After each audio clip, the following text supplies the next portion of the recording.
Welcome back everyone. Welcome to civil services study UPPSC की PCS की नई test series चल रही है। ये प्रैक्टिस सेट नंबर है 209। इसमें हम 12th क्लास की हिस्ट्री की एनसीईआरटी को कवर कर रहे हैं। अगला जो टॉपिक है वो है हमारा 19वीं सदी के पूर्वार्ध में सामाजिक और सांस्कृतिक जागरण है। तो चलिए स्टार्ट करते हैं। जितने भी प्रश्न इस टॉपिक से निकलेंगे वो बनाएंगे। ये सीरीज़ इंपॉर्टेंट है उन लोगों के लिए जो एनसीईआरटी की किताबों को नहीं पढ़ते हैं, क्योंकि सवाल इन्हीं से बनते हैं एग्जाम्स में। तो पहला प्रश्न यहाँ पर कई बार एग्जाम्स में पूछा गया पहले भी। भारतीय पुनर्जागरण का प्रथम नेता किसे कहा जाता है? दयानंद सरस्वती, रामकृष्ण परमहंस, राजा राम मोहन राय या रविंद्रनाथ टैगोर? इसका आंसर है राजा Ram Mohan Roy, option number C. तो राजा राम मोहन राय भारतीय पुनर्जागरण के मुख्य नेता थे, जिन्हें आधुनिक भारत का प्रथम नेता मानना एकदम उचित है। और वे पहले भारतीय थे जिन्होंने भारतीय समाज में व्याप्त बुराइयों के विरोध में आंदोलन चलाया। अपने देश और जनता के प्रति गहरे प्रेम से प्रेरित होकर आजीवन उनके सामाजिक, धार्मिक, बौद्धिक और राजनीतिक नवोत्थान के लिए राजा राम मोहन राय ने कठिन परिश्रम किया। राजा राम मोहन राय को भारतीय पुनर्जागरण का पिता, भारतीय राष्ट्रवाद का पैगंबर, आधुनिक भारत का पिता आदि नाम से जाना जाता है। ये सब इम्पोर्टेंट है, कुछ भी पूछ लेगा इनमें से। ठीक है, आधुनिक भारत का पिता किसको कहा जाता है? राजा राम मोहन राय को। उसमें एक ऑप्शन महात्मा गांधी भी हो सकता है, उसको लगाकर गलत मत कर दीजिएगा। क्वेश्चन नंबर 2 पर आ जाइए। राजा राम मोहन राय के संबंध में नीचे दिए गए कथनों में से कौन सा कथन सत्य है? उन्होंने मूर्ति पूजा और निरर्थक धार्मिक कृत्यों के प्रचलन का विरोध किया। उन्होंने सती प्रथा के विरुद्ध सामाजिक आंदोलन चलाया। उन्होंने एकेश्वरवाद का समर्थन किया। बिल्कुल, ये तीनों के तीनों करेक्ट हैं। राजा राम मोहन राय के बारे में डी है इसका आंसर 1 2 3। तो सभी कथन सत्य हैं ये। राजा राम मोहन राय जीवन भर बंगाल के हिंदुओं में प्रचलित धार्मिक और सामाजिक कुरीतियों के खिलाफ जोरदार संघर्ष किया। ठीक है, राजा राम मोहन राय नहीं। और विशेष रूप से उन्होंने मूर्ति पूजा, जाति की कट्टरता, निरर्थक धार्मिक कृत्यों के प्रचलन का जोरदार विरोध किया। राजा राम मोहन राय महिलाओं के पक्के समर्थक थे। उन्होंने सती प्रथा जैसी सामाजिक कुरीतियों के विरुद्ध आजीवन संघर्ष किया। और इन्हीं के प्रयासों के फलस्वरूप लॉर्ड विलियम बेंटिक ने सती प्रथा को गैर कानूनी घोषित किया। ये नाम याद रखिएगा, इंपॉर्टेंट है, अलग से प्रश्न बनता है इस पर। राजा राम मोहन राय की धारणा थी कि सभी प्राचीन हिंदू धर्म ग्रंथों ने एकेश्वरवाद की शिक्षा दी है। उन्होंने एकेश्वरवाद के समर्थन में कई पुस्तिकाएं भी लिखी। तीसरा प्रश्न भी राजा राम मोहन राय से रिलेटेड है। 1829 में राजा राम मोहन राय के द्वारा स्थापित ब्रह्म समाज का मुख्य उद्देश्य था। ब्रह्म समाज का मुख्य उद्देश्य क्या था? महिला शिक्षा को प्रोत्साहित करना, बंगाल के किसानों की स्थिति में सुधार करना, भारत में राष्ट्रवाद की भावना का प्रसार करना या हिंदू धर्म को स्वच्छ बनाना और एकेश्वरवाद की शिक्षा देना। चलिए एलिमिनेट करते चलते हैं। बी नहीं है इसमें, सी भी नहीं है इसमें, या तो डी है इसका आंसर या फिर ए है इसका आंसर। क्या है इसका आंसर? इसका आंसर है ऑप्शन नंबर ए, हिंदू धर्म को स्वच्छ बनाना और एकेश्वरवाद की शिक्षा देना। एकेश्वरवाद यानी एक ही ईश्वर। राजा राम मोहन राय ने 1829 में ब्रह्म समाज नाम की एक नई धार्मिक संस्था की स्थापना की, जिसको बाद में ब्रह्म समाज कहा गया। और इसका उद्देश्य हिंदू धर्म को स्वच्छ बनाना और एकेश्वरवाद की शिक्षा देना था। नई संस्था के दो आधार थे, एक तो तर्क शक्ति और दूसरा वेद तथा उपनिषद। ठीक है, ये दोनों एक ही हैं, ये एक है। और उसे अन्य धर्मों की शिक्षाओं को भी समाहित करना था। ब्रह्म समाज ने मानवीय प्रतिष्ठा पर जोर दिया, मूर्ति पूजा का विरोध किया और सती प्रथा जैसी सामाजिक कुरीतियों की आलोचना की।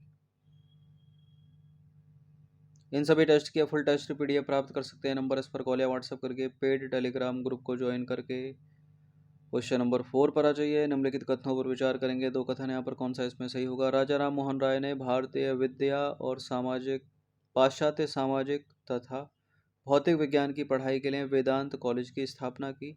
और राजा राम मोहन राय ने अपनी पुस्तक गिफ्ट टू मोनोथेसिस्ट में एकेश्वरवाद के पक्ष में तर्क दिए। गिफ्ट टू मोनोथेसिस्ट यानी एकेश्वरवादियों का उपहार, ये हिंदी है इसकी। बिल्कुल ये करेक्ट हैं दोनों के दोनों स्टेटमेंट, सी है इसका आंसर। तो राजा राम मोहन राय ने 1825 में एक वेदांत कॉलेज की स्थापना की जिसमें भारतीय विद्या और पाश्चात्य सामाजिक तथा भौतिक विज्ञान की पढ़ाई की सुविधाएं उपलब्ध थी।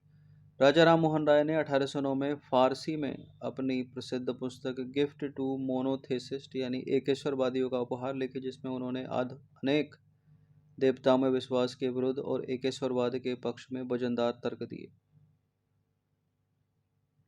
ठीक है, जिसमें उन्होंने अनेक देवताओं में विश्वास के विरुद्ध और एकेश्वरवाद के पक्ष में वजनदार तर्क दिए। यानी अनेक देवताओं में विश्वास करने से अच्छा एक ईश्वर में विश्वास कीजिए। क्वेश्चन नंबर 5 पर आ जाइए। 1817 में कलकत्ता में प्रसिद्ध हिंदू कॉलेज की स्थापना किसने की? ऑप्शन नंबर डी में है बहराम जी एम मालावारी, सी में है डेविड हेयर, बी में राजा राम मोहन राय, ए में दयानंद सरस्वती। क्या है इसका आंसर? क्या इसका आंसर भी राजा राम मोहन राय है? नहीं, इसका आंसर है David Hare, option number C. तो डेविड हेयर ने 1817 में कलकत्ता में प्रसिद्ध हिंदू कॉलेज की स्थापना की। वह 1800 में एक घड़ीसाज के रूप में भारत आया था, मगर उसने अपनी सारी जिंदगी देश में आधुनिक शिक्षा के प्रसार में लगा दी।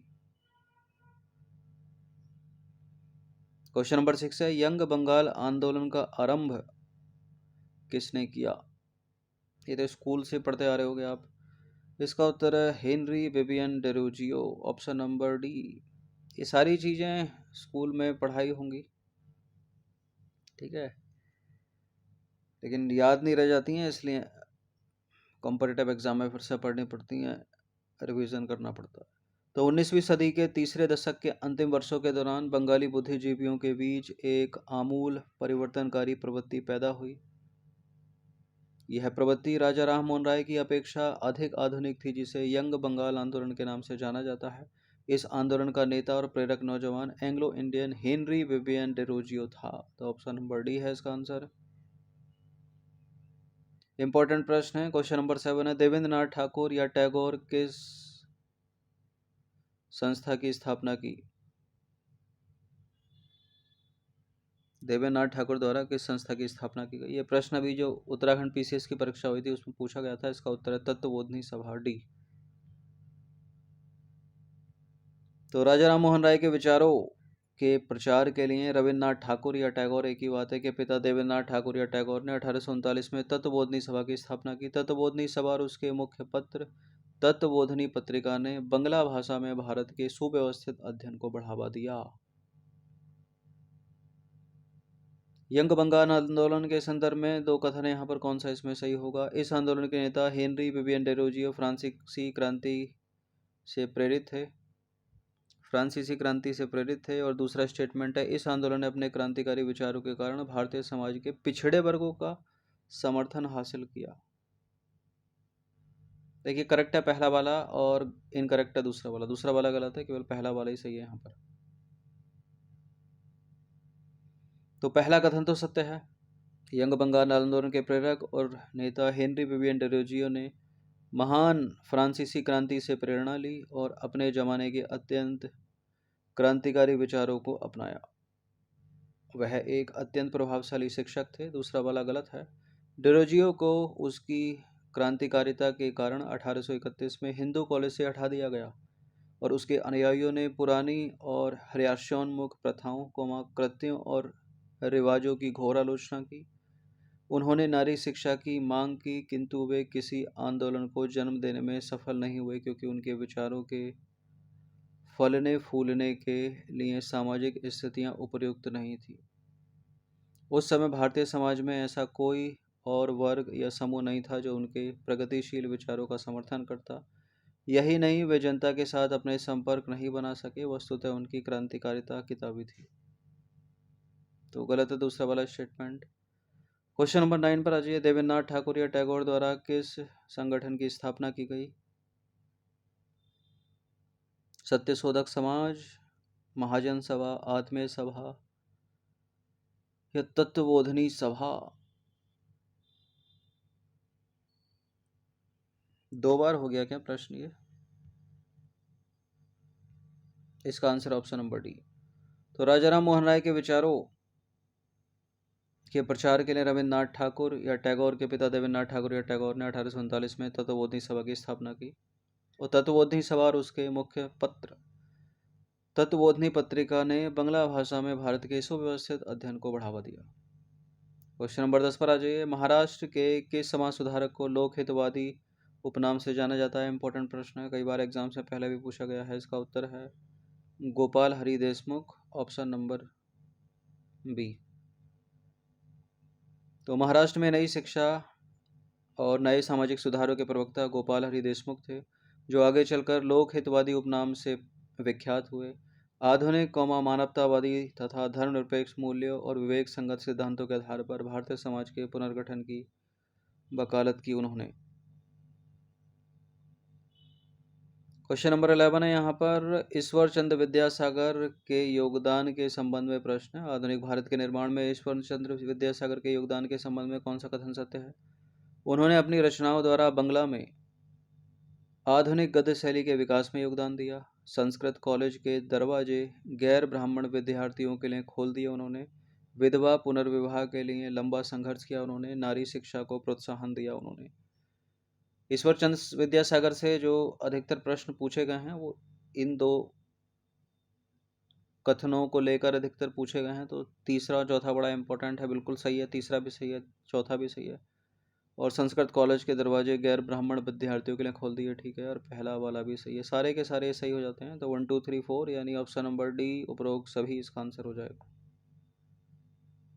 तो आधुनिक भारत निर्माण में ईश्वरचंद्र विद्यासागर का योगदान कई प्रकार से था।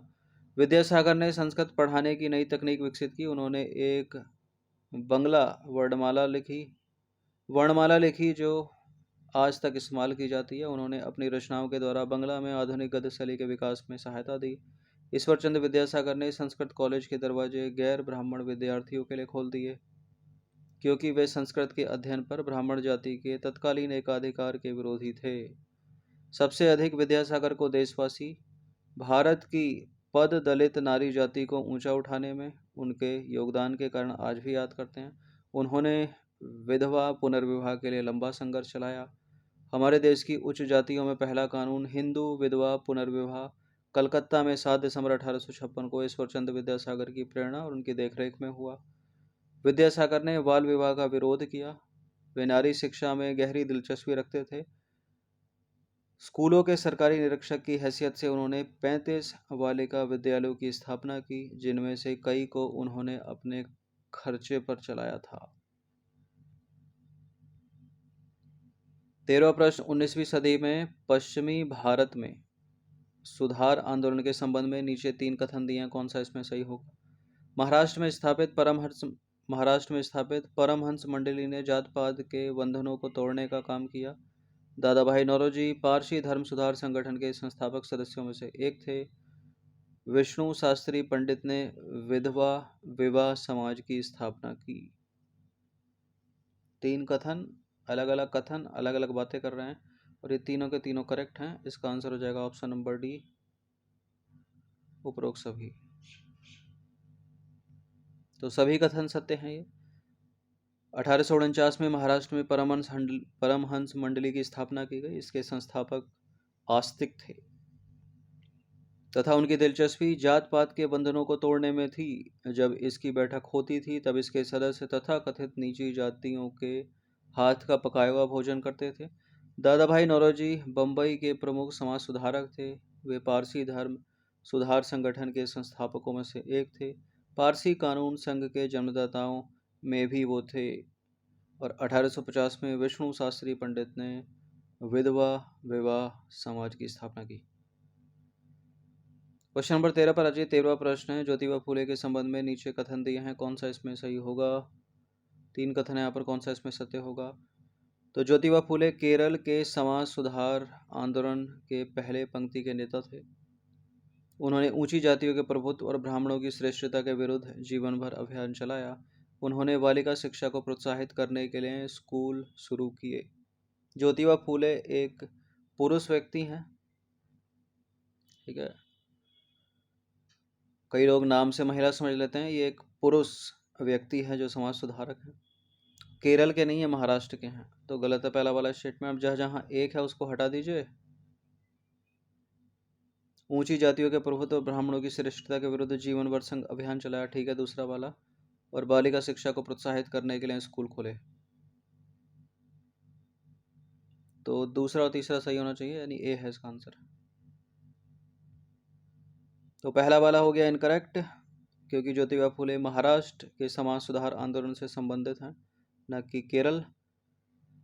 उन्होंने 1873 में सत्यशोधक समाज की स्थापना की। दूसरा वाला कथन सत्य है, ज्योतिबा फुले नीची मानी जाने वाली माली जाति में पैदा हुए थे। महाराष्ट्र के गैर ब्राह्मण और अछूत जातियों की दयनीय सामाजिक स्थिति को वे भी अच्छी तरह समझते थे। उन्होंने ऊंची जातियों के प्रभुत्व और ब्राह्मणों की श्रेष्ठता के खिलाफ जीवन भर अभियान चलाया। और तीसरा वाला सत्य है, दूसरा तीसरा सत्य है, पहला गलत है। 1851 में ज्योतिबा फूले और उनकी पत्नी ने पूना में लड़कियों का एक स्कूल खोला और इसके तत्काल बाद कई स्कूल खुल गए देखा देखी में। तो इस टॉपिक से निकलते हैं ये 13 प्रश्न, 12 प्रश्न थे, एक 2 बार हो गया शायद। इनकी प्रैक्टिस कर लीजिएगा, इंपॉर्टेंट सीरीज है, बहुत प्रश्न बनता है एग्जाम्स में हिस्ट्री में। बाकी सब्सक्राइब रखना सिविल सर्विसेज स्टडीज चैनल को, एक लाइक कीजिए टेस्ट के लिए। धन्यवाद।